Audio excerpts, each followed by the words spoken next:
Baiklah, bismillahirrahmanirrahim. Assalamualaikum warahmatullahi wabarakatuh. Baiklah, saya Amanda Zahra dengan NIM 2104005. Di sini saya akan mempresentasikan hasil resume atau rangkuman dari materi pertemuan 7 mata kuliah Sistem Informasi Manajemen, yakni tentang inovasi dalam sistem informasi manajemen. Saat ini, birokrasi harus mampu melaksanakan kebijakan publik yang efektif, efisien, dan cepat, bermuara pada kualitas dan kecepatan pelayanan dan peningkatan daya asing, menurut Cahyono pada tahun 2019. Salah satu isu penting dalam proses reformasi Indonesia adalah perwujudan good governance melalui reformasi birokrasi, di mana rekam jejak birokrasi dianggap tidak profesional, tidak netral, dan sangat paternalistik, yang menjadi akar korupsi, kolusi, dan nepotisme menurut Firnas pada tahun 2007.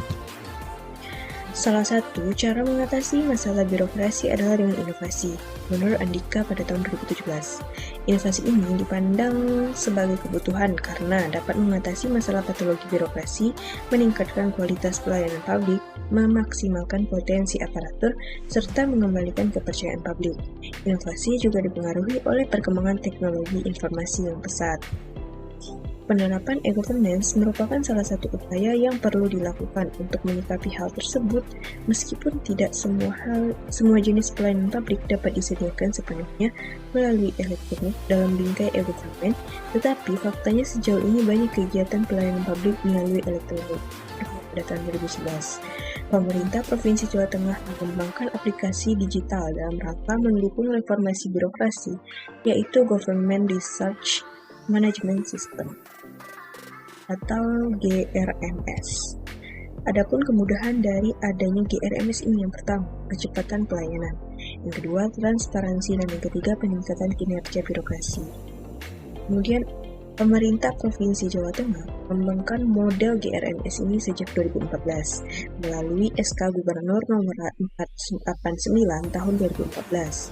GRMS adalah bangunan sistem aplikasi yang terintegrasi, yang mana pada penerapannya memiliki dasar pemikiran bahwa korupsi telah menggurita dalam berbagai bentuk dan melibatkan banyak pihak dan telah menggerogoti keuangan negara.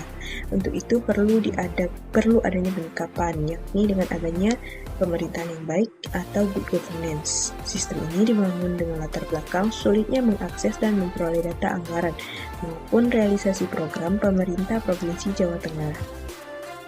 GRMS merupakan sebuah sistem layanan aplikasi penyelenggaraan pemerintahan yang lengkap dan memuat berbagai informasi dan layanan aduan, seperti program badan atau dinas sampai pada jumlah anggarannya. Adapun GRMS ini terdiri atas yang pertama, e-planning. Dari kata planning, yakni perencanaan pembangunan daerah berisi proses musrenbang, usulan bantuan keuangan kabupaten kota, usulan masa reses kepada anggota DPRD, usulan bantuan sosial, usulan hibah, dan usulan kepada gubernur.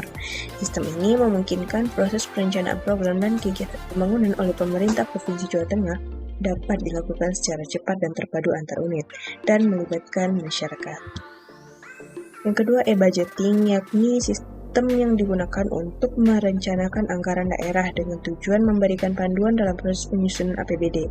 Melalui budgeting bisa diketahui secara cepat kebutuhan anggaran dalam setiap tahunan, serta memudahkan melakukan pemantauan dan evaluasi. Yang ketiga, yakni e-project planning. Sistem ini dikembangkan untuk menyusun rencana pekerjaan pada setiap kegiatan yang telah dianggarkan.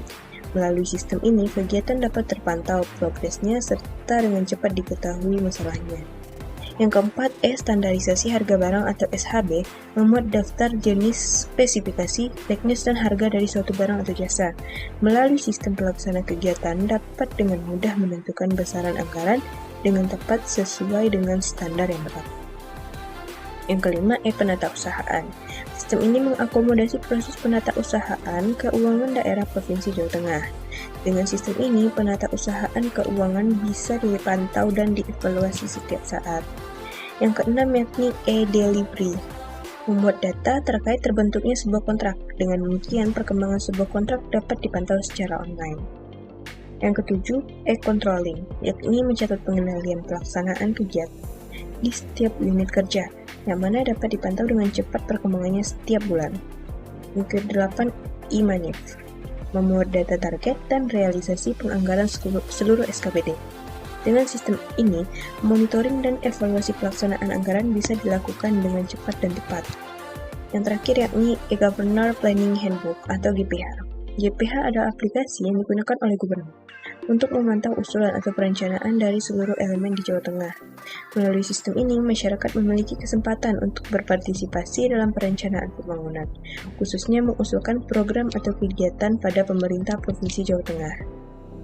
Beberapa kendala yang dihadapi dalam penerapan GRMS adalah kesiapan aparat. Dalam hal ini, ASN atau PNS di dalam menggunakan sistem digital, perilaku dan kebiasaan kerja mereka. Kemudian, masih belum optimalnya peran sistem aplikasi untuk menopang semua kebutuhan aktivitas manajemen pemerintahan, serta belum terintegrasinya antar aplikasi.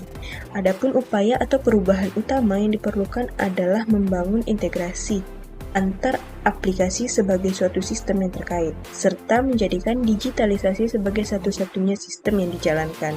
Selain itu, perlu penguatan upaya reformasi budaya kerja, serta sistem insentif dan disintensif bagi ASN dan perangkat daerah.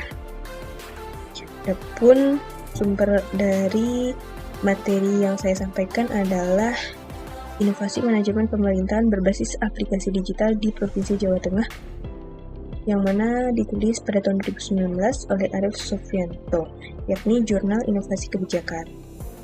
Sekian, terima kasih. Mohon maaf jika ada kesalahan. Wassalamualaikum warahmatullahi wabarakatuh.